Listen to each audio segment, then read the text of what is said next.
34वां इतवार, ख्रीस्त राजा का पर्व। पहला पाठ। सामुएल का पहला ग्रंथ। उन्होंने दाऊद को इस्राएल के राजा का अभिषेक दिया। इस्राएल के सभी वंशों ने हेब्रोन में दाऊद के पास आकर कहा, देखिए, हम आपके रक्त संबंधी हैं।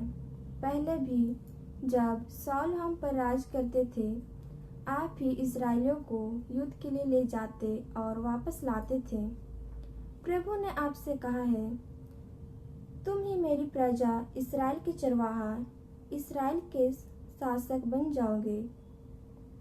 इस्राएल के सभी नेता हेब्रोन में राजा के पास आए और दाऊद ने हेब्रोन में प्रभु के सामने उनके साथ समझौता कर लिया और उन्होंने दाऊद को इस्राएल के राजा का अभिषेक दिया। यह प्रभु की वाणी है। ईश्वर को धन्यवाद। दूसरा पाठ। कलीसियों के नाम संत पौलुस का पत्र, अध्याय 1, पद संख्या 11 से 20। ईश्वर हमें अपने प्रिय पुत्र की राज्य में ले आया है। आप लोग ईश्वर की महिमा में शक्ति से बल पाकर सदा दृढ़ बने रहेंगे, सब कुछ आनंद के साथ सह सकेंगे और पिता को धन्य देंगे जिसने आपको इस योग्य बना दिया कि आप ज्योति के राज्य में रहने वालों संतों के सहभागी बन जाए। ईश्वर हमें अंधकार की अधीनता से निकालकर अपने प्रिय पुत्र के राज्य में ले आया है। उसी पुत्र के द्वारा हमारा उद्धार हुआ और हमें पापों की क्षमा प्राप्त है।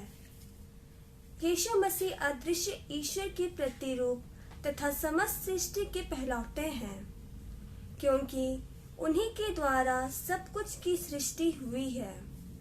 सब कुछ, चाहे वह स्वर्ग में हो या पृथ्वी पर, चाहे दृश्य हो या अदृश्य, और स्वर्गदूत की श्रेणियां भी, सब कुछ उनके द्वारा और उनके लिए सृष्ट किया गया है। वह समस्त सृष्टि के पहले से विद्यमान है और समस्त सृष्टि उन्हीं में बनी हुई है।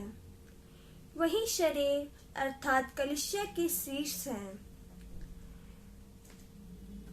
वह वही मूल कारण है और मृतकों में से प्रथम जी उठने वाले भी। इसलिए वह सभी बातों में सर्वश्रेष्ठ है। ईश्वर ने चाहा कि उनमें सब प्रकार की परिपूर्णता हो। मसीह ने क्रूस पर जो रक्त बहाया है, उसके द्वारा ईश्वर ने शांति की स्थापना की। इस तरह ईश्वर ने उन्हीं के द्वारा सब कुछ का, चाहे वह पृथ्वी पर हो या स्वर्ग में, अपने से मेल कराया है। प्रभु की वाणी। ईश्वर को धन्यवाद। संत लूकस के अनुसार पवित्र सुसमाचार, अध्याय 23, पद संख्याएं 35 से 43 तक। प्रभु, जब आप अपने राज्य में आएंगे तो मुझे याद कीजिए।